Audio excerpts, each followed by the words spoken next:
Hello. It's been a little while since I've done one of these. I feel still some anxiety about it and some anxiety about sharing that and even sat here talking about this. This cycle of energy seems to keep coming back over in terms of facing this fear of being seen and sharing. I think it's of my own judgments about what the purpose of that is and if it's just a self-centered thing to do essentially. But anyway, here we go. I was recently in India, just got back, and I remember there was one particular period of time when I was very much in the flow for about half an hour, and I just sort of wrote this down. It felt like something was kind of writing through me, a bit like in conversations with God. It reminded me of that, like something was writing, wasn't me writing, or what I take myself to be. It was something like beyond that, and it said, "Follow the call, stop consuming, stop distraction, and all shall come well. There is nothing less left to listen to. You need to listen to yourself and share what you have to say. All of these other people who share such beautiful things, for now you have listened to enough. Enough has been read. Action needs to happen in your life."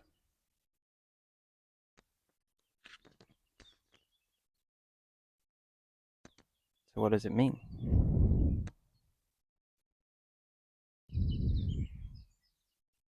My understanding of it is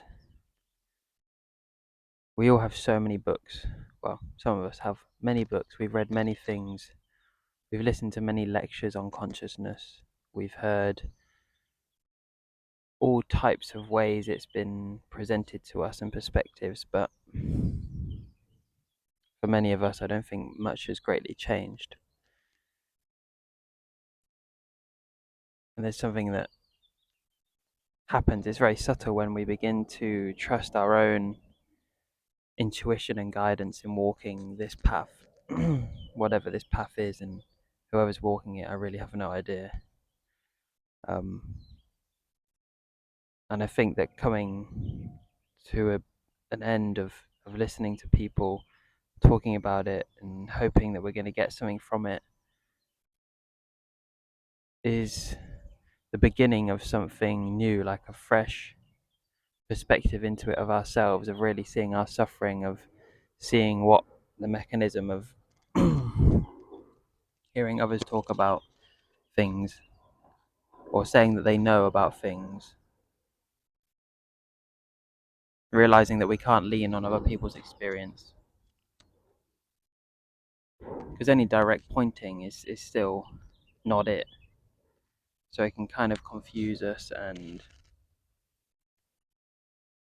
nothing ever takes us away from the path, but you go down an alley and then you realize there's nothing at the end of it, and you come back out and you think, okay, well, don't need to go down that alley again.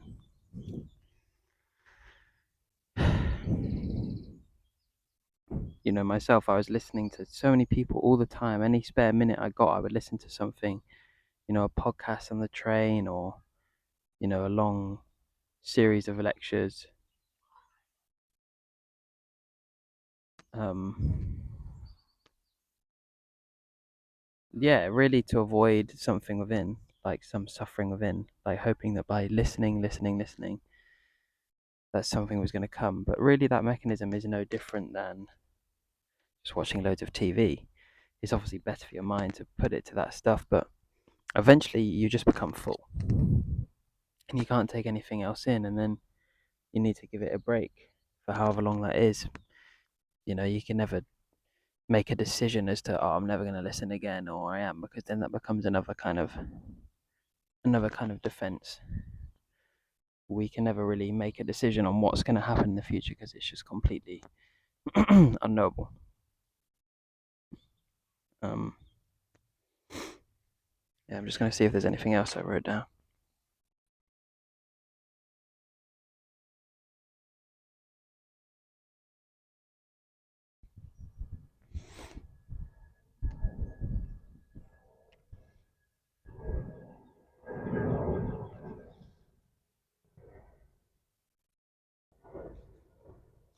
I'm just going to read out a couple of things I wrote. Don't know why. This is more like a poem. Sluggishness and tiredness follow me. I wake each morning as though I never slept. The truth never turns away. It is always knocking on the door, awaiting you to take another step toward eternity. Breadcrumbs and boulders lead the way. The way cannot be missed nor avoided, but it can be prolonged. Follow the trail earnestly, it shall not desert you.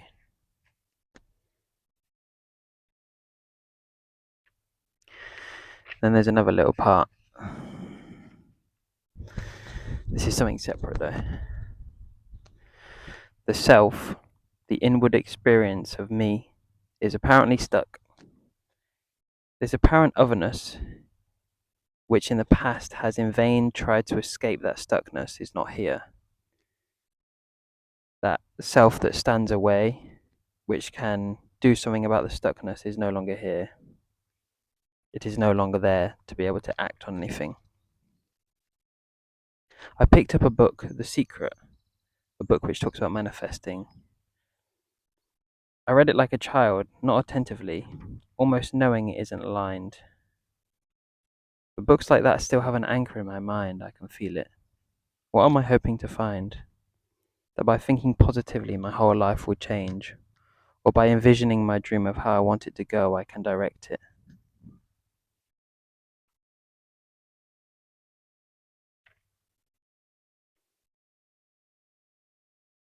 Then I did this. This is a, don't know if you can see that.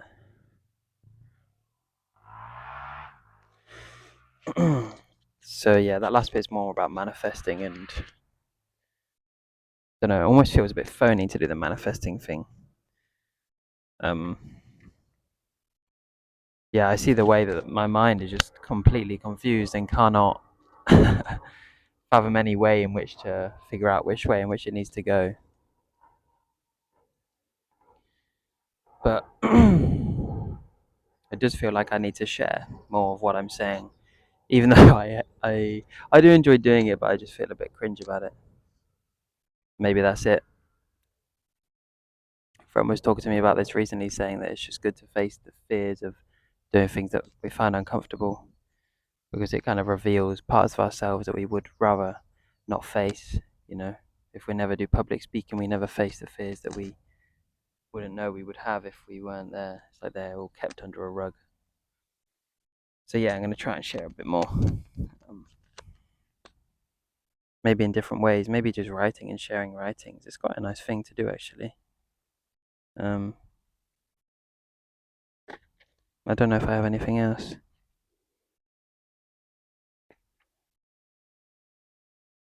Oh, this also is. This is one of the first things I'd written in this book. One has read many books on a wide variety of subjects. One has argued. One has remained silent.